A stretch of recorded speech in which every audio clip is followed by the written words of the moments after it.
Неше маселени алып чыкпайсыздар, Камбаралич? Ишти козгоп, тергөөчүнүн кабинетине сакайтып күттүртүп коем. Мен азыр прокурорлорума ушул мыйзамдын аткарылышы боюнча жер жерлер текшерүү жүргүзөсүңөр деп тапшырма берем бул жерден чыккандай. Бул жерде маселени биз баарыбыз билебиз. Жашап, адам жашаган катарда билебиз бул жерде. Ар бирибиз 5 жылдан жогору иштегенбиз бул жердечи. Анан кийин ошону айткым келип атат. Бул мыйзамдардын аткарылышы боюнча Кыргыз Республикасында укук бузуулардын алдын алуу жөнүндө деген биздин Кыргыз Республикасынын мыйзамы бар. Ошол мыйзамда конкреттүү түрдө көрсөтүлгөн. Жергиликтүү бийлик эмне иш алып барыш керек? Кылмыштуулуктун алдын алуу боюнча. Мен биринчи орун басарга бекеринен бул суроолорду койбой атам. Ал жерде көрсөтүлгөн. Бул мыйзамда координациялык кеңешти өткөрүшөт, уюштурушат.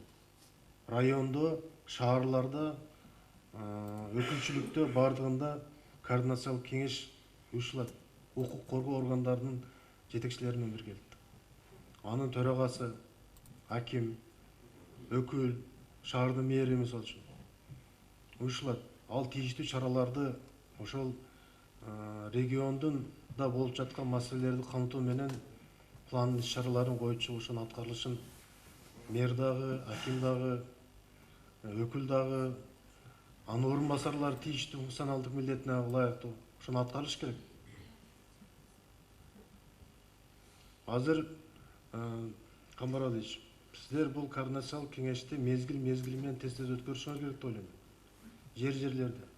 Мына караң, 2019-жылы болгону бул статта биздин отчетубуз боюнча 31 кеңешме өткөрүлүптүр. Область боюнча.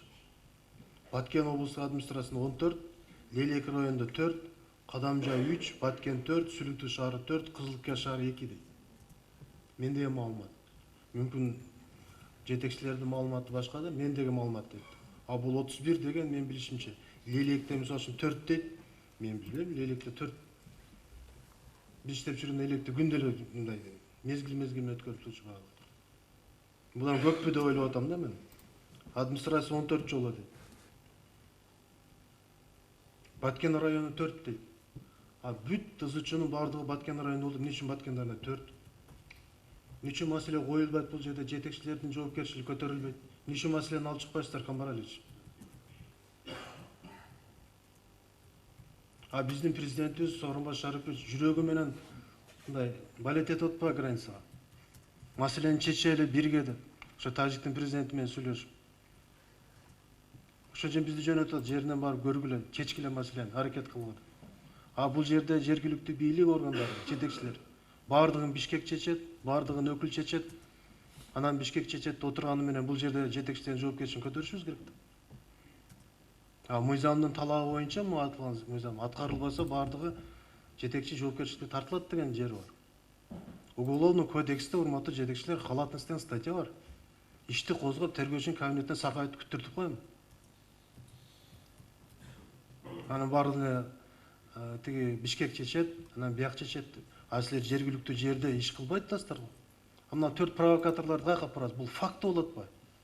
Мына тийиштүү кызматтардын иштеген жыйынтыгы чыгып атат. Алар атып отура берсин. Биякта качканы кача берсин. Эмне үчүн ошол жерде иш алып барылбайт? Канча жолу чогултуп атасыңар, ооба кылып аткандырсыздар. Жеткиликтүү болбой атыптыр. Ошон үчүн Камбаралич, сиз дагы могу мыйзамдын аткарылышы боюнча мындай иштерди алып барышыңыздар керек. Ар бириңиздерге ушул мыйзам аткарылышы боюнча кагаз эртең сактайт сиздерди. Канча жолу өткөрдүң, канча жолу жүргүздүң. Мен азыр прокурорлорума ушул мыйзамдын аткарылышы боюнча жер жерлер текшерүү жүргүзөсүңөр деп тапшырма берем бул жерден чыккандай. А биз чогуу ушул региондо, ушул жерде өзүбүз жакты дагы, өзүбүздүн элдин арасына да түшүндүрүп иш алып барбасак, тажикке шылтап, тажик баштады. Алар болсо бизди баштады. Ушинтип отура берсин, маселе чечилет.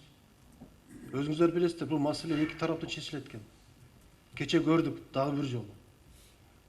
Бардыгына макул болуп кел, аягына келип, аркандай алып артка секире беришет экен. Ошондой маселелер болду. Протоколго кол коюлду, бардыгы жакшы.